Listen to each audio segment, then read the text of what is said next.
On va utiliser notre imagination. Vous allez vous mettre sur un bateau. Donc, on va mettre ça ici. Vous allez vous mettre... Hop. Ouais. Oui, après. Juliette?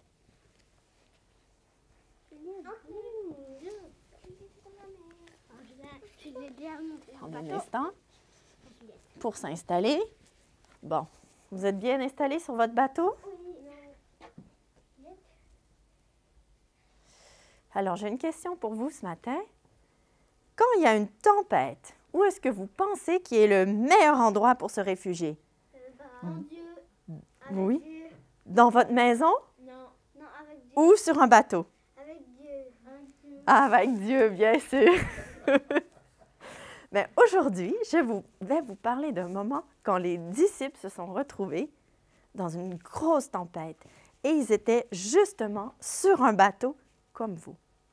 C'est parce qu'ils étaient en train de traverser la mer de Galilée pour se rendre de l'autre côté. C'était après une très longue journée. Jésus avait enseigné toute la journée. Il y avait des foules qui étaient venues pour l'écouter. Il y avait tellement de monde qu'ils s'étaient mis assis sur une petite barque dans l'eau. Et puis, la foule était sur le rivage à l'écouter.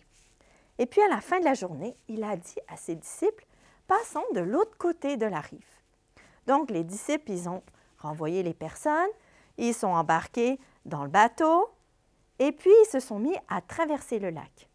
Et il y avait aussi d'autres bateaux avec eux. Alors, les disciples, probablement qu'ils n'étaient pas très habitués à aller aussi loin avec leur petit bateau de pêcheurs, à traverser complètement, parce que de l'autre côté, même, c'est là où habitaient les non-juifs. Et les juifs et les non-juifs, ben, ils ne se mélangeaient pas vraiment. Mais Jésus leur avait demandé, donc hop, ils sont partis. Et à ce moment-là, il n'y avait pas non plus Internet, donc ils ne pouvaient pas regarder pour voir quelle serait la météo. Mais tout d'un coup, il y a le vent qui s'est levé. Est-ce que vous pouvez faire les sons du vent qui se lève? Et puis, il y a les vagues qui ont commencé à remplir le bateau. Est-ce que vous pouvez faire les vagues qui remplissent le bateau pendant que je les installe ici? Le bateau se remplissait d'eau. Je mets ici un orage. Et là, les disciples, en fait, plusieurs d'entre eux étaient des pêcheurs, donc ils étaient sûrement habitués à être dans l'eau quand il y avait des petites tempêtes. Mais là, cette tempête, elle était énorme. Qu'est-ce que vous pensez que les disciples ont fait? Ils ont crié à Jésus. Ils ont crié, peut-être même avant, ils ont essayé d'enlever l'eau. Est-ce que vous voulez essayer d'enlever l'eau de votre bateau? On enlève l'eau, mais ça continuait de se remplir. Et là, les disciples, ils ont eu très peur. Ils ont eu peur de mourir. Est-ce que vous faites des visages de peur? Oh! Ils ont dit, Maître, mais tu vois pas qu'on est en... ça te dérange pas, on est en train de mourir. Oh, ils pensaient que Jésus ne se préoccupait pas d'eux. Mais Jésus s'est levé, il a parlé. À la tempête?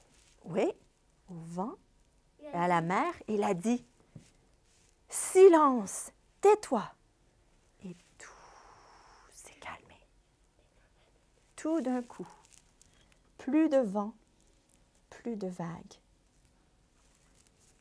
Avez-vous déjà vu une tempête qui s'arrête tout d'un coup comme ça? Oui. Non.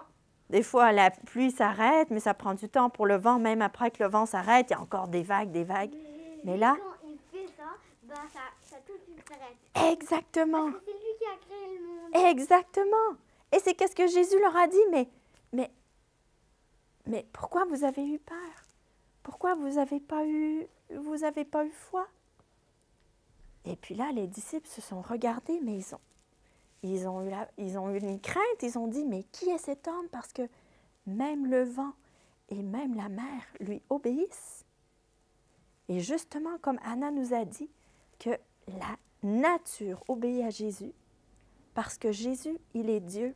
Et les disciples, en fait, ils ne connaissaient pas encore Jésus super bien. Ils l'avaient vu guérir des malades. Ils avaient vu qu'il avait le pouvoir sur la maladie, qu'il avait pardonné les péchés. Oui, Liam? Les autres bateaux, ils ont fait quoi? Bien, les autres bateaux, ils ont été dans la même situation. Donc, eux aussi, ils ont expérimenté la mer qui s'est calmée. Oui, mais Mais Dieu... eux, ils n'avaient pas Jésus dans le bateau avec eux, par contre.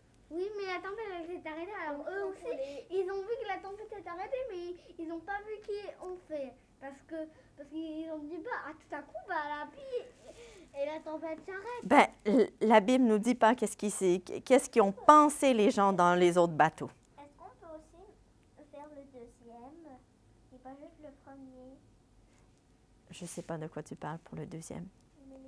Mais, oui, je vous avais dit que Jésus avait le pouvoir sur la maladie, sur le péché, et ici, il nous montre qu'il a le pouvoir sur la nature. Et des fois, nous aussi, on réalise pas le pouvoir de Dieu. On peut penser qu'il ne se préoccupe pas de nous, mais comme on a déjà vu, il n'y a rien qui est impossible à Dieu. Oui, il est toujours ici pour nous aider. Oui, et la Bible nous dit... Et quelquefois, on croit qu'il n'est pas avec nous, mais s'il est avec nous.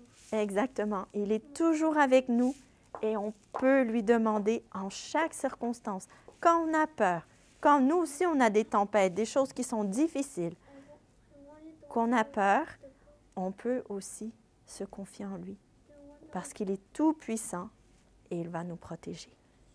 On va prier. Seigneur, on te loue parce que tu es puissant.